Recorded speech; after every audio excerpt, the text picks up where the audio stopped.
Hello, everybody. This is Gerald Salenti, and it's Wednesday, July 30th.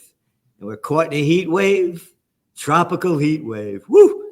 It's hot up here. I don't have air conditioning up here, so I got to stay cool because what's going on makes me really hot. And we have with us again, honored to be with him, a man of men. Nobody, anywhere, any place in America, if you can find, you let me know, that knows the Constitution and the Bill of Rights better than Judge Andrew Napolitano. And week after week, he keeps publishing articles about the Constitution and the Bill of Rights and how we're losing our freedom and how the president of the United States is becoming nothing more than a dictator. Well, he didn't say that, but I'm saying that. Judge, thanks for being here. It's a pleasure to be with you, my dear friend. I missed you. As you know, I was in our homeland for 10 days, and I thought of you as I traveled about. And I kept looking at my watch on Wednesday saying, I should be with Gerald. I should be with Gerald right now. They made up this thing. Matter of fact, Naomi Wolf disparaged it as well, a Jewish woman, about this, that Israel, Jewish people are the chosen people. She said, that's not what God means. God means the chosen people are people that live to the spirit of their God. And it has nothing to do with, chosen people. But by the way, us being Italian, we're the chosen people. Wow. Well, listen, who eats like we do, Right.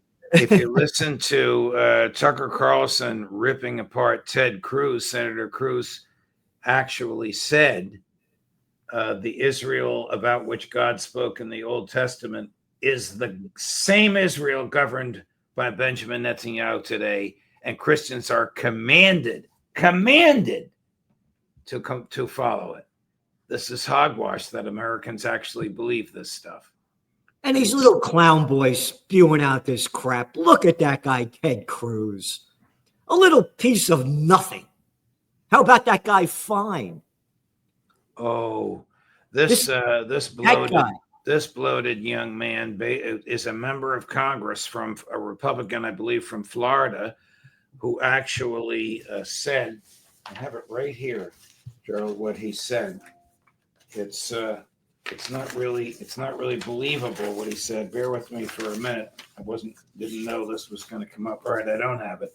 Let them starve or starve away. Yep. Absolutely outrageous, immoral, obsequious support of Prime Minister Netanyahu's program of starvation. And Netanyahu, of course, is the only person on the planet that I've heard say there is no starvation. Nobody's starving. Yep. Even Trump, who funded the genocide, who pays for the slaughter, said they're starving. Even Trump said that. Now, finally, in my opinion, he's grossly disingenuous. This hand-wringing was absurd. He could stop it with a phone call. But the fact that he recognized it and said it in public, to me is very telling. In your Trends Journal this week, and by the way, here's the cover. I don't know if you saw it. I did not see the cover. Oh, yes, I did. I'm sorry. I forgot. How could I miss that one? Yes. Their lawyer is a longtime friend of mine and a superb lawyer, Tom Clare. The guy suing Candace Owens. Isn't that funny? Don't call it. And again, we'll go back to this, but how about suing this woman for saying this? How about, because he says she's lying? How come nobody ever sued George W. Bush or Dick Cheney for lying us into wars, right, when all the facts were there that Iraq had no weapons of mass destruction? Right. How about suing them? Right. But anyway, going back to that guy Fine, in your Trends Journal this week, the article that you were looking up, here's the article in the Trends Journal this week, that Trump-backed Randy Fine gets seat on House Foreign Affairs Committee after urging Israel, quote, to starve away the Palestinians inside Gaza. This is the mentality of the Republicans in the House of Representatives. Now, I'm not saying they're all in favor of starvation. But the fact that he was rewarded with a coveted seat on a coveted committee in response to that statement, he should actually have been censured by the House for suggesting that a foreign country whose government we fund should violate all standards of international law by starving people to death. The number of dead is now up to 60,000, 45,000 of whom are women and children. A lot of articles that our friend, a real man, Phil Giraldi, former CIA guy that went into George Bush's office and showed him proof there were no weapons of mass destruction, and Bush told him to leave the office. And Giraldi, being the true man that he is, he quit the CIA. And the article in this week's Trends Journal from Phil Giraldi is patriotic films about Israeli slaughter of Palestinians are coming. And Giraldi notes that the real numbers of dead are in the hundreds of thousands. There are still people buried under the rubble, people seriously wounded. And Lancet came out with an article. I'm going back. Lancet's number is about 180,000, if I'm correct. Yeah.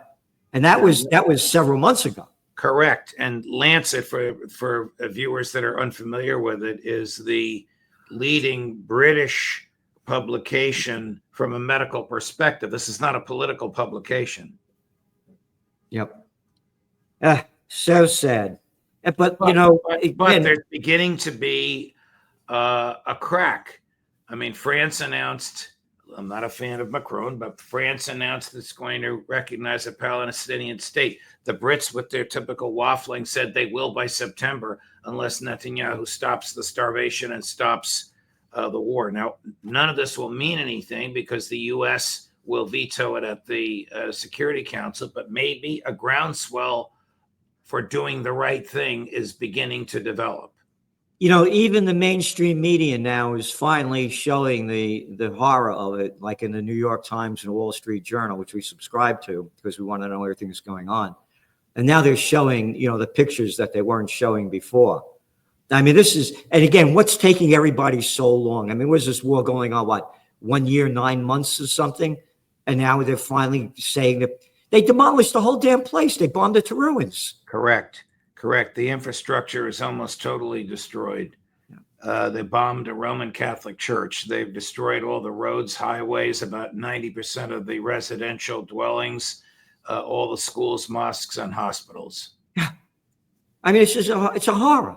And now he doesn't want food, water, or medicine to get in. In the United States and Israel, which is basically CIA and Mossad, formed this humanitarian organization, which is an absolute joke, according to our friend Max Blumenthal. It actually stops more aid from coming in than it facilitates. It's just a front so that they can lie and claim that they're helping feed the people they're trying to annihilate. Yep. No, Why don't you stop the annihilation, Mr. President? Why don't you tell Bibi enough is enough? Why don't you stop all the killing and the slaughter, Mr. President? You mean the president that bombed Iran? Yes. The president that lied his way into office that said he was for peace? Yes. He's going to bring peace on that president? The president that will probably follow Gerald Celenti's admonition, which is if the Epstein thing gets too bad, take the U.S. to war. That's right. Judge, you have an article coming out. And everybody, by the way, the people that Judge Napolitano has on his show, Judging Freedom. Giraldi's on with me today. Phil is on today, and Colonel McGregor is on today. Two superstars. Yep. Two real men. And again, both of these guys have been on the other side. Colonel McGregor. Right. He's seen it. Phil Giraldi at CIA got top cat. He sees it. You wouldn't know what's going on unless you were on the other side. Right. And that's why I know what I know. I was on the other side at one time. And these guys that Judge Napolitano has on, the women and men, like nothing else. And Judge Napolitano writes articles each week and really a lot about the Constitution and the Bill of Rights. And you have an article coming out, and this is, what's going on today. Can the president impose taxes? This week, the United States Court of Appeals, the Federal Circuit, which sits right below the Supreme Court, is hearing a case of profound constitutional importance.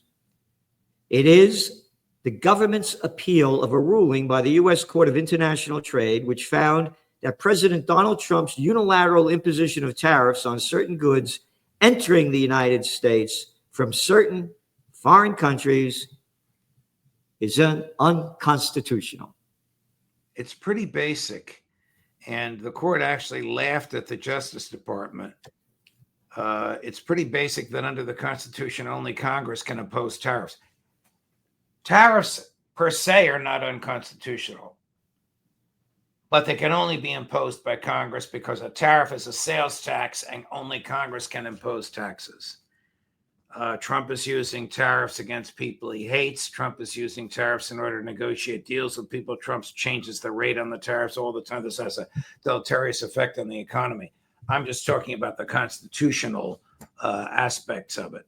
The government argued that it's a case of foreign policy and the president can do whatever he wants in matters of foreign policy. And the court said, no, the president is subject to the Constitution, even in foreign policy. And tariffs are ultimately paid by the American people, a decision that only the Congress can make. That's probably going to be upheld by this court. We'll know from the oral argument tomorrow. And then the case will go to the Supreme Court, which basically has been letting Trump do whatever the hell he wants. But we'll see where this one goes. You have some very important comments here that, about how the Constitution became what it is and where it's going. And you also write, when Congress looks the other way, as its powers are usurped by the executive, we are witnessing the systematic erosion of basic constitutional norms.